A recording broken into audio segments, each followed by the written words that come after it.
Welcome to Plenary 3, the last of this year's all-virtual North American CF conference. Fingers crossed, we will see one another in person at the 2021 conference in San Antonio, Texas. So much has happened since the last time we were together in Nashville. The launch and rapid uptake of the triple combination, and of course, the COVID-19 pandemic. It has been a roller coaster ride for sure, but you have all risen to the challenges and our remarkable community remains very strong. We at the CF Foundation are inspired by your resilience and grateful for your commitment during this challenging time. We will get through this and we will likely come out of this difficult time having learned some valuable lessons. This morning's plenary is titled Advancing the GI Frontier for People with CF. We are learning that GI manifestations of CF are very common and that they have a significant impact on the daily lives of people with CF and their families. Indeed, for some people, the GI manifestations dominate the clinical picture. So this is a timely and important topic, and I can't think of anyone better to deliver this plenary than today's speaker, Dr. Stephen Freedman. He is a distinguished physician scientist trained at some of the very best medical institutions. He received his PhD from Yale, his MD degree at the University of Connecticut, and completed his residency and fellowship in gastroenterology at Beth Israel in Boston. His expertise is in pancreatic disease, with a focus on pancreatitis and cystic fibrosis. He is an internationally recognized leader in these areas with an extensive research program that encompasses basic science and clinical trials. As the director of the Pancreas Center at Beth Israel and chief of the Division of Translational Research, Steve is also a professor of medicine at the Harvard Medical School. His accomplishments are indeed impressive, but there's more that you should know about Steve. First, he cares deeply about people with CF. He has been our go-to doc for difficult adult GI issues for many years and has consulted on CF patients across the country. Second, he is passionate about mentoring the next generation of physician scientists and clinicians. He co-created and co-leads the CF Foundation's Digest program, a program which is designed to train early career gastroenterologists in CF care and research. Digest has integrated a high standard of GI care into our multidisciplinary care model and brought new energy and expertise to GI research. Steve accomplishes all of this and more while bringing a humble and collaborative spirit to our collective work. A devoted physician, an inspiring mentor, a tireless and steadfast leader in CF, it is truly my honor to introduce our speaker, someone who will boldly take us to new frontiers, Dr. Stephen Freedman.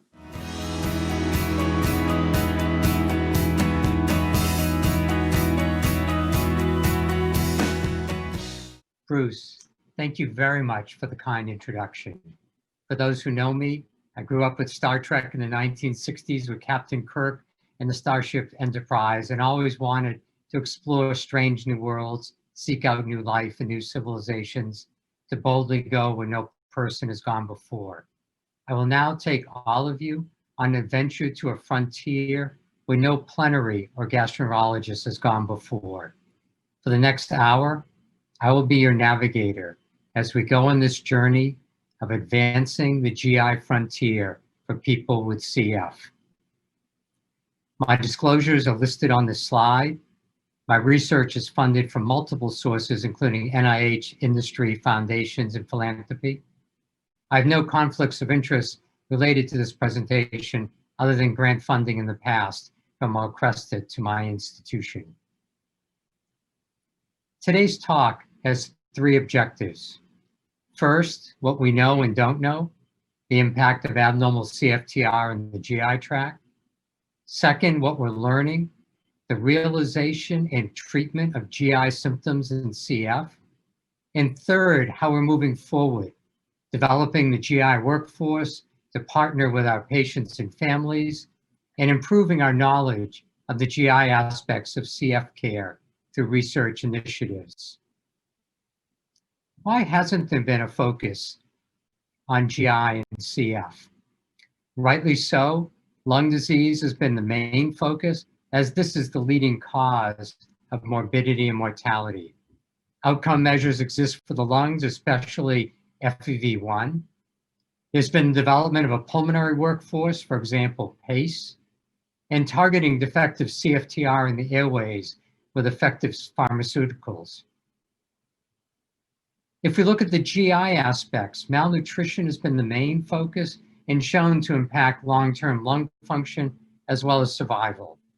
Similar to FEV1, BMI was recognized early on as a key outcome measure and was included in the CF Foundation registry. Given the critical role of dietitians, they were added early on to that multidisciplinary workforce, programs to enhance their role, and has served as models to the rest of us who included the RD mentoring program and annual nutrition social work consortium. However, when we examine GI disease in CF, there hasn't been a systematic assessment of GI symptoms and their impact in people with CF. We don't have an FEV1 equivalent in the GI tract for research trials. Pulmonologists have traditionally provided total CF care. And finally, there are no CF-specific GI therapies other than pancreatic enzyme replacement therapy, which I'll refer to as PERTs in this talk. So what has changed leading to a focus on GI symptoms in people with CF? We have a number of effective therapies for the lungs, including highly effective modulators, and thus no longer do we need to be as lung-centric. Realizing the unmet need for addressing GI symptoms in people with CF, living with GI symptoms shouldn't be a part of living with CF. And the value of an expanded multidisciplinary team, which ideally should include a CF-trained gastroenterologist partnering with dietitians and the rest of the CF care team, especially for adults where GI specialists tend to be interventional and recommend procedures rather than providing CF-specific cognitive consultation. Let's now focus on what we know and don't know on the impact of CFTR in the GI tract. GI manifestations are common and impact the daily lives of our patients and families. These are real issues, and there's nothing more powerful than hearing directly from people with CF with these issues on a daily basis. My relationship with Ozzer, I think, is more like a friendship and more like a partnership rather than mother and son. It seems like a team a lot of the time when we go into CF battles together. It's always felt like we were a team even when he was little, because he would fight and I would fight for him. The most immediate challenges that Ozzer had, it was definitely reflux, like really, really early. And I mean, anything I gave to him, it would just like pass right through him. He wouldn't gain weight. So it was challenging to remember to get up and give him enzymes with every bottle. I mean, it's already exhausting giving a baby a bottle and having to prepare it, but having to prepare it with extra calories in it, extra scoops, you know, measuring it out right and giving him the proper amount of enzymes with each bottle was challenging and overwhelming for a new mom, for sure. I'm going to push down to make the formula go inside of the tube. Trying to put on weight and growing is very extremely hard. It's a full-time job if I am really trying. It was just getting these shakes, eat. That, I mean, I feel like it owned my life. And the dehydration issue too. Dehydration. We've been desperate enough to put like Gatorade and rehydrating things through his G-tube. I mean, he's been dehydrated enough where he'll just like throw it up. Like, I mean, his body won't even like accept it. He's been so dehydrated. It's complicated, so complicated. So, Ozzer, how's your reflux doing? Pretty good. Good. When our GI doctor joined the CF clinic, it was like we had a GI doctor that knew so much about CF instead of just a GI doctor knowing just about GI.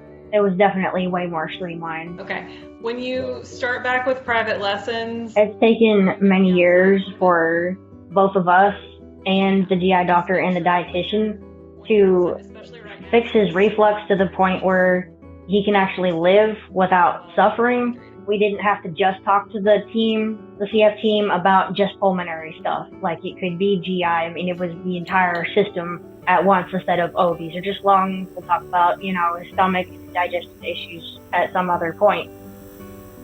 They are phenomenal at trying to figure out what is the issue. They help me as an athlete do pretty much whatever I want. They hear your side of the story, and then we decide as a team what would be the best plan of action. For them to know us so well and how we live our lives really helps them make decisions on what would be best for us or what would be best for our family, where we go, what we do, how you're going to sleep with whatever it is they're adding. They really take your entire life into consideration. Without our CF care team, he wouldn't be this healthy. I know that for sure. My hopes and dreams are to make it to college and play baseball and eventually become a sports broadcaster. That's my dream, just to be involved with sports for the rest of my life. That would be amazing.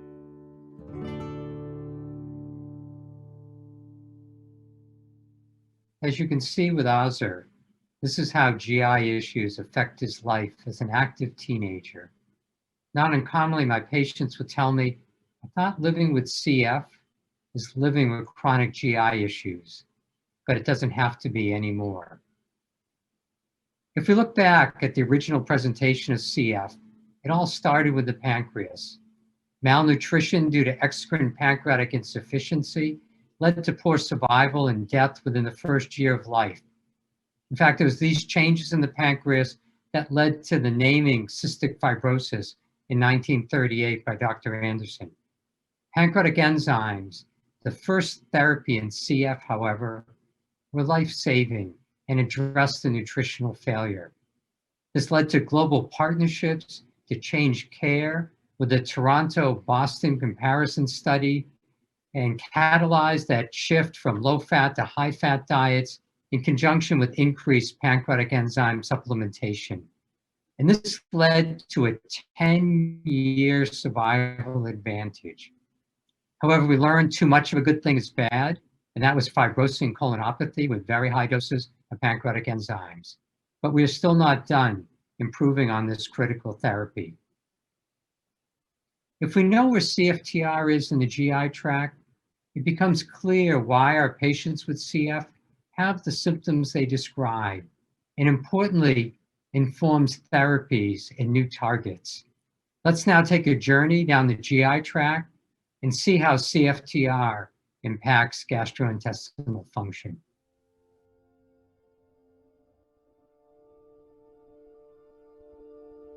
When you eat a meal, the food and liquid travels through your gastrointestinal tract, breaking it down into the vital nutrients and energy your body needs. The GI tract is a long, muscular tube that has its own nervous system, with 5 times more nerves than in our spinal cord.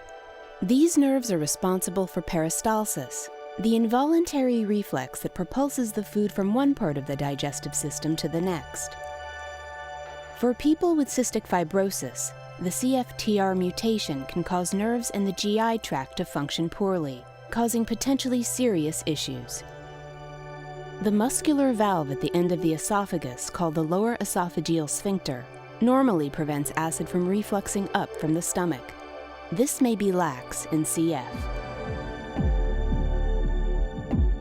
Once a meal enters the stomach, it mixes with gastric acid and other fluids to begin the digestion process. The muscular sac contracts against the pyloric channel at the end of the stomach to churn the food into small particles. When nerves malfunction due to the CFTR mutation, the stomach may become paralyzed, a condition called gastroparesis. With gastroparesis, the stomach can't expand. You end up feeling full more quickly when you eat. The stomach is also unable to empty, causing nausea, vomiting, and bloating to occur. This can increase acid reflux and lead to weight loss.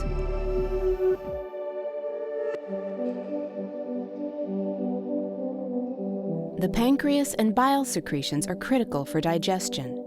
A healthy pancreas produces the body's natural antacid called bicarbonate, as well as the digestive enzymes critical for digesting what we eat. This includes fats, carbohydrates, and protein. The liver makes bile, which helps this digestive process. When the mushy food mixture leaves the stomach and enters the intestines, the bicarbonate neutralizes stomach acid and provides the optimal pH for pancreas enzymes and bile to function. In CF, fixed secretions in the pancreas block the pancreatic ducts, preventing the enzymes from entering the small intestine, and eventually leading to scarring of the pancreas and minimal enzyme production.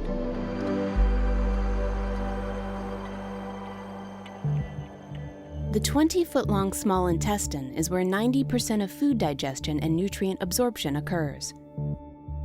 The small intestine secretes fluid into the intestine to mix with bile and enzymes. It produces a thin, watery mixture to maximize digestion and absorption of nutrients across the cells of the intestinal lining. The bacteria that lives in the small intestine also aids in absorption. With defective CFTR, motility may slow, causing bloating, gas, bacterial overgrowth, abdominal pain, and distension. In patients with CF, thickened secretions can prevent effective absorption of needed nutrients.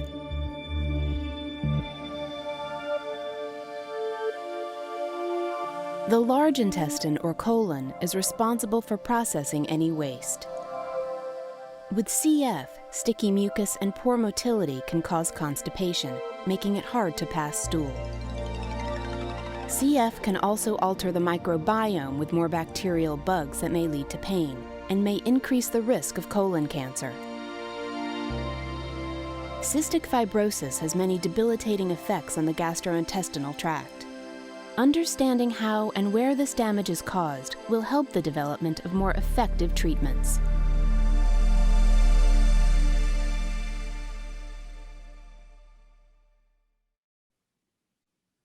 As you can see from this video, it's not surprising that GI symptoms are a top priority in a community voice survey.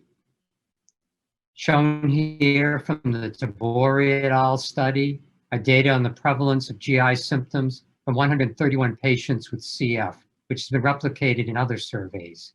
In blue are the results from adults, and lavender from children. 70 to 80% of patients with CF have abdominal pain in the study, flatulence, and abdominal distension. Up to 61% have heartburn, and up to a third have reflux, nausea, constipation, or vomiting. Given the impact of CFTR in the GI tract, which explains why GI symptoms in people with CF can be so prevalent, let's now discuss what we're learning and how that is informing best practices. Over the next several slides, we'll examine the current state of the art for each of these GI areas, beginning with nutrition, then liver disease, pancreatic dysfunction, and finally the intestine. Let's begin this planetary exploration. The data is clear that early nutrition impacts health in our patients with CF. Weight for length and BMI were recognized early on as important outcomes to track in the CF Foundation registry. Evidence-based nutrition guidelines were created in 2008 based on the CF Foundation patient registry data, consensus-based practice guidelines, and historical practice patterns. A landmark prospective observational study came from Yen et al. In 2013, using CF Foundation registry data of over 3,000 individuals born between 1989 to 1992. And what they found was that nutritional status at age 4, based on weight for age percentile, predicted lung function at age 18, as seen in the upper graph. This was associated with increased survival, as shown in the lower Kaplan-Meier graph. What if we begin these nutritional strategies even earlier, at birth? The bonus study was a multi-center longitudinal observational cohort study of 231 infants less than 3 months of age. Results shown in the graph on the right are Z-scores for growth for bonus infants compared to newborns prior to newborn screening. These infants achieved normal weight by 12 months compared to pre-newborn screening, likely related to prompt PERT use and nutritional focus. However, there was a persistent delay in linear growth at 1 year, which may be due to direct effects of CFTR dysfunction. Also, there is the FIRST study, or Feeding Infants Right from the Start study. It's ongoing and examining the impact of breast milk and/or infant formula on growth and lung health in infants with CF. Let's now discuss 3 initiatives that are changing the landscape of enteral feeding. The first are enteral feeding guidelines. These were created in 2016, led through the CF Foundation, and these were focusing not just on tube feeds, but rather how nutrition can be optimized at the earliest time points in our patients. These guidelines provide education for providers as well as patients and families as to when to consider enteral tube feeding, the assessment and treatment of other causes of nutritional failure, and placement of a feeding tube and subsequent management. The second initiative is improving nutritional uptake and symptoms in our patients who already are on enteral tube feeds. Through the development of an inline ex vivo pancreas in a cartridge, we demonstrated increased absorption from nighttime tube feeds, as well as decreased next morning symptoms, resulting in improved appetite and increased ability to eat and take in more calories. And finally is the role of highly effective modulators in nutrition. We don't know if this will decrease the need for G-tubes. There's no data on this currently, but let's look at how highly effective modulators may exert their positive nutritional effects. As you can see on this slide, CFTR modulators may impact nutrition through several mechanisms. Increase appetite. By improving lung function, decrease energy expenditure. By increasing bicarbonate production, would lead to alkalinization in the intestinal lumen, which increases lipase activity and would prevent bile salts from precipitating and enhance lipolysis, the digestion of fats. Along with improved motility and thinner secretions, inflammation would be attenuated and a healthier microbiome in the gut can be restored. Together, all these mechanisms would drive increased nutrient uptake. Let's now turn our attention to CF liver disease, or CFLD as I'll refer to it. CF Foundation consensus guidelines were developed in 1999 and the definitions of CFLD revised in 2007. Typically, CFLD starts in childhood with a median age of 10, results in biliary cirrhosis, portal hypertension, and is in part due to bile duct plugging as shown in the upper histology image. But what we've realized that there's also another form of CF liver disease that occurs in late childhood in adults. It's characterized by nodular regenerative hyperplasia, but no cirrhosis. The pathophysiology is different in that it appears to be due to what we call an obliterative portal venopathy, as shown in the lower histologic image, and thus is a vascular etiology. It's postulated that recurrent infections with thrombus formation may lead to subsequent vascular damage. And it may suggest an opportunity for novel anti-infective vascular or anti-thrombotic therapies, and these patients may benefit from a splenorenal shunt for symptomatic portal hypertension. Modifier gene studies have shown that alpha-1 antitrypsin is associated with a 7-fold increased risk for advanced CF liver disease. However, this is present in only 9% of individuals, with advanced CF liver disease, and clearly other factors must play a role. The prediction by ultrasound of the risk of hepatic cirrhosis in CF, or PUSH trial, was undertaken several years ago by Dr. Mike Narkowitz and his team, with the goal to define biomarkers that were predictive of progression to CF liver disease. 244 participants aged 3 to 12 across 11 CFLD network centers were enrolled. Liver ultrasound patterns correlated with biomarkers of liver disease severity and spleen size.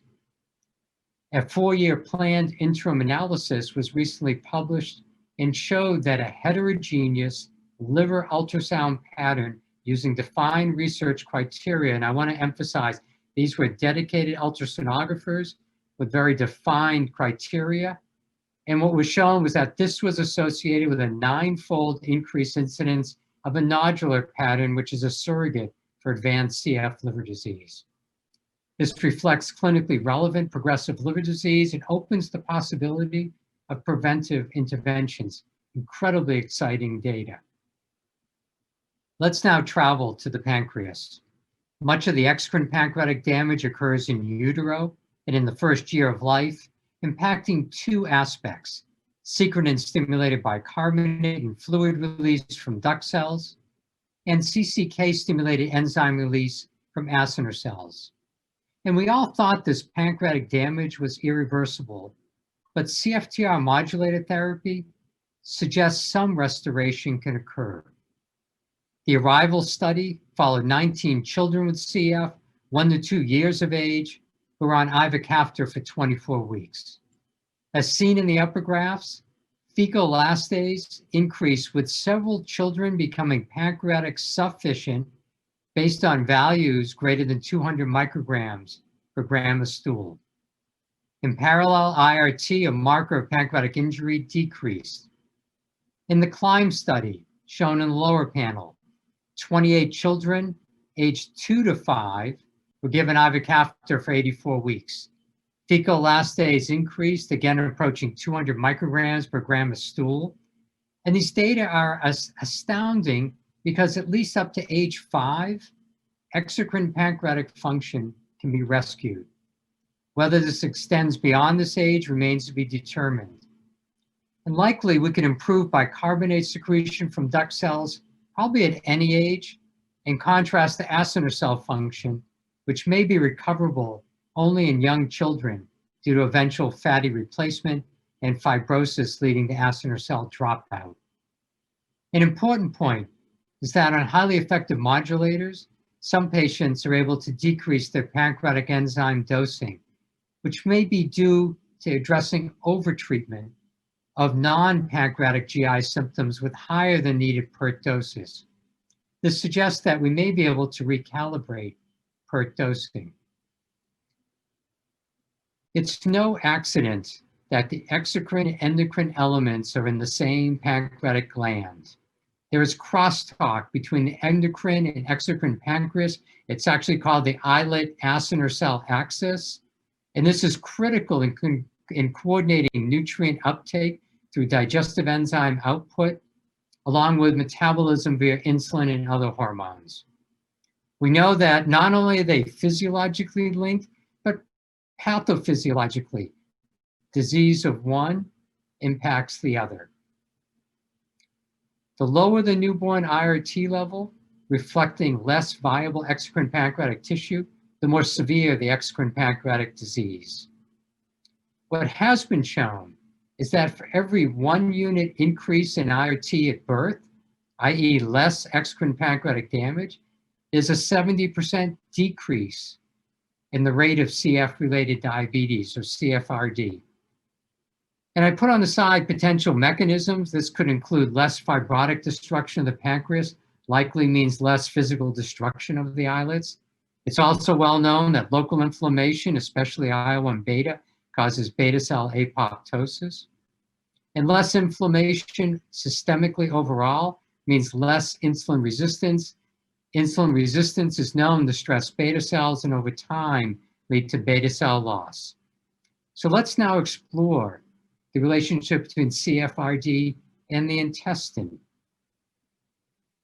In the intestine, CFTR is localized not only to the mucosa, as shown in the upper immunofluorescence image, but it's also in the enteric nervous system, which are the nerves in your GI tract, including in the myenteric ganglia in the wall of the intestine, as shown in the lower image. The enteric nervous system, sometimes referred to as the second brain, because it has over 500 million neurons, over 40 neurotransmitters, and plays a critical role in regulating motility, but also pain sensation in the GI tract. With defective CFTR, absorption, but also motility and pain perception are altered. If we now look at the impact of CF-related diabetes or CFRD on this process, this would exacerbate nerves that are already impaired by defective CFTR. Dysmotility, including gastroparesis, can worsen. The microbiome is perturbed and can cause bacterial overgrowth, leading to abdominal distension, bloating, and gas that might be even more magnified. And together, in turn, they may result in gut abnormalities that can impact nutrient uptake and blood sugar control, resulting in this vicious cycle of blood sugars off, GI tract is off, and they keep feeding back to each other. This emphasizes integrating diabetes care with GI issues, but also recognizing the pulmonary impact of CFRD. And thus these partnerships, these multidisciplinary approaches are key.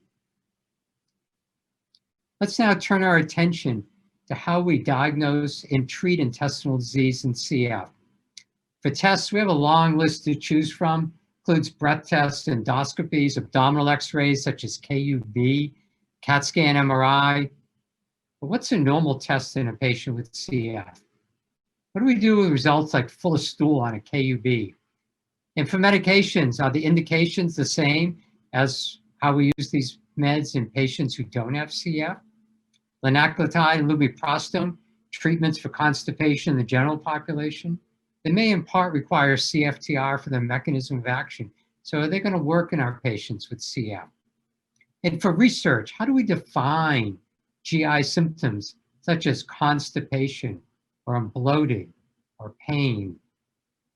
The CF Foundation convened a team of us to define this, to go where no person has gone before, and define that FEV1 equivalent in the GI tract. And you're shortly going to hear about these trial results from our GALAXY study. If we look at colon cancer, the risk is 7-fold increase over the general population, 25-fold after lung transplantation, likely the result of the immunosuppressive drugs.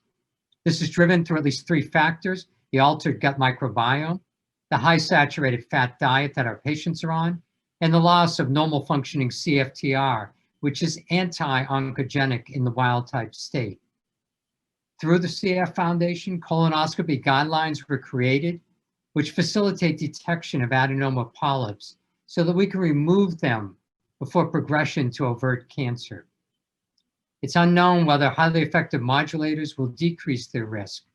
In a study being developed by our Digest group, we're examining whether screening methods, such as detection of microscopic blood in the stool by FIT testing, helps determine when a patient with CF needs to undergo screening colonoscopy. So to summarize at this point, I've shown you that early nutrition beginning at birth is critical to improving long-term lung function. That CF liver disease can present in children with a biliary etiology, but later in life can present as an obliterative portal venopathy, a vascular insult. The data from the PUSH trial would indicate that heterogeneous liver ultrasound based on research criteria predicts advanced CF liver disease. I've also shown you that exocrine pancreatic insufficiency may be reversible, at least to age 5, by CFTR modulators, and CF-related diabetes is linked to exocrine pancreatic disease and can exacerbate intestinal dysbiosis and abnormal motility. And finally, there are a myriad of modalities that we have to diagnose and treat intestinal disease. However, we need evidence-based research data to guide the next steps with those. Which brings us to what we're learning and developing best practices. In order to improve the delivery of GI care for our patients, through the support of the CF Foundation, in 2014, Dr. Drusi Borowitz, Sarah Jane Schwarzenberg, and I launched Digest, developing innovative gastrointestinal specialty training. Sarah Jane, a world leader in pediatric GI and CF, and I both co-direct the program presently, and I'm so honored to get to work with her and together lead our GI CF initiatives. The goals of our Digest program since its onset have been to train dedicated CF, pediatric and adult GI faculty, to create clinical experts in CFGI, and to educate other GIs and providers to ensure optimal care of our patients. We initially enrolled from across the US starting in 2014, then expanded to Canada, and we are now worldwide with our Digest physicians. On the right are the three components of the program. It consists of, first, that these gastroenterologists need to be embedded within a CF clinic, integrated with their dietitians, pulmonologists, endocrinologists, and the rest of the CF care team to partner with our patients and families. Second, we have monthly didactic and case-based webinars. Given our national, now international Digest awardees, we were virtual as of 2014, before this became in vogue that we're now seeing with COVID. And we took advantage of existing models such as the CF Foundation Nutrition Mentoring Program. And third, we encourage scholarly projects, including research.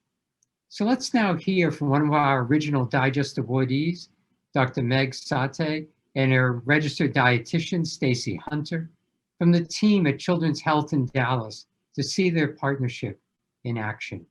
One of the most important things I learned from others who were doing this around the country was that it's really important to collaborate with the dietitian in your CF care center. So from the very beginning, I started going into visits with the CF dietitian. We would ask the same questions and we would benefit from learning from each other. The families really appreciated the fact we weren't repeating ourselves with the same questions, and they really enjoyed hearing the discussion and being a part of the discussion. So Stacy and I always see our CF patients together. For example, you met Azar in a previous video today. One day, Azar came in and had reflux that was impacting his tube feeds. So Stacy and I went in as a team, and partnering with Azar and his mom, we discussed how the reflux was impacting his nutrition, as well as his quality of life. So 2 years ago, we had an opportunity to do the 2-day partnership enhancement program through the CF Foundation. And so we're able to put those PEP skills into practice with our team, as well as with our patients and their families, to improve our quality through the CF Learning Network. So Meg and I might come up with a great plan, but if the family doesn't have buy-in because that's not their greatest concern, then that might be something that we need to work a little bit harder with. Azar's an athlete and he's very competitive. And so it's important for all of us to be on the same page with what we're doing with his feeds, making sure that he's staying well hydrated and well nourished, making sure that he feels well and that his reflux isn't an issue because it can cause issues with his cough. He's a very intricate kid and he's a very cool kid, and he likes to be involved with his care. And because he's so multifaceted, it's important that we're partnering with Azar and with his mother to make sure that we're all addressing the different issues that are most important to his care as well as to him. I think this brings up the importance of bringing our own expertise to the table, especially in the evolving landscape of CF today. I really think understanding the intricacy of CF and GI and understanding CFTR mutations and modulators allows you to have conversations with the CF dietitian as well as with patients and families that allow you to collaborate and come up with plans that are much more global and really address the quality of life of these patients. And as a dietitian, having a GI provider is a big value add. Having somebody that can manage and focus on the nitty-gritty of GI care gives me more of an opportunity to focus on nutrition and how it affects our patients, as opposed to managing symptoms that I'm not trained to manage and that are outside of my scope of practice. And so with the introduction of Trikafta, we immediately started thinking about how we were going to promote healthy weight gain or even weight loss in our patients. But the relationship extends beyond clinic. We have now done many quality improvement projects together to enhance the care we deliver to our patients and families. In addition, we've started to do some research projects as well, which we're really excited about. I think that it's really important to work as a team, especially in the CF care model, so that our patients have the individualized care that they need and we can treat them as a whole person.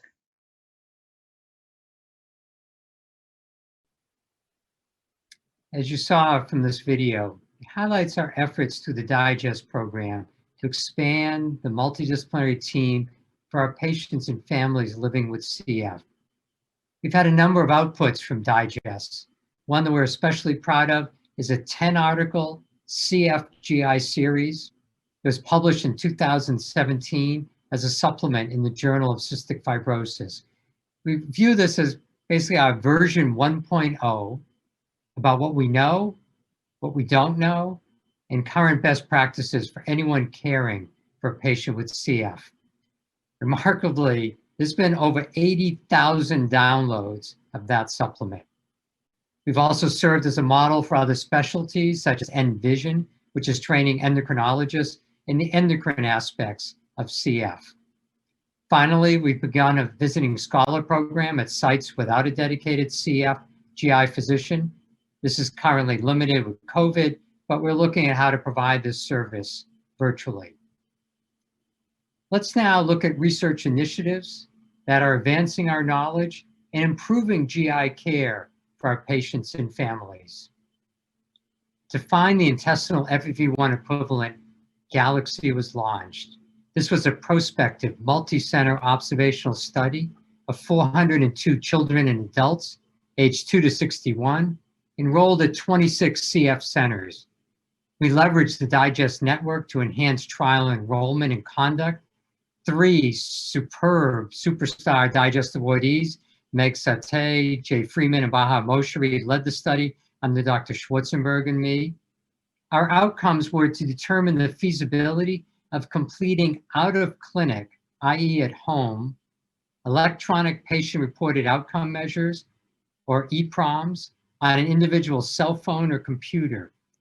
These have been vetted through community voice for usability and content. Additional goals were to define the prevalence and variability of GI symptoms and identify GI outcome measures for clinical trials in the future. The study was completed in 4 months. Wow, clearly that's a testament to our patients and families and the realization of the critical importance of the GI aspects of CF. This was the first study through the TDN to use EPROMs.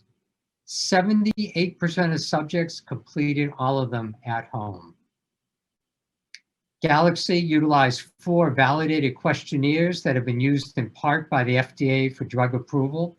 These include surveys of upper GI symptoms called PAGI-SIM, constipation, which is PAC-SIM, constipation-related quality of life, PAC-QOL, Bristol Stool Scale, and a few GI disease-specific questions. Shown here are the most prevalent GI symptoms in our GALAXY trial. 50% of our patients had bloating and distension. 68% complained of postprandial fullness. This reflects dysmotility and dysbiosis, and in retrospect, it's not surprising, given the similar pathophysiology in the CF airways, which is characterized as well by dysbiosis and altered airway clearance. Thus, the dysmotility and dysbiosis of the gut can be thought of as the bronchiectasis equivalent within the GI system. These are the most prevalent moderate to very severe symptoms as a function of age.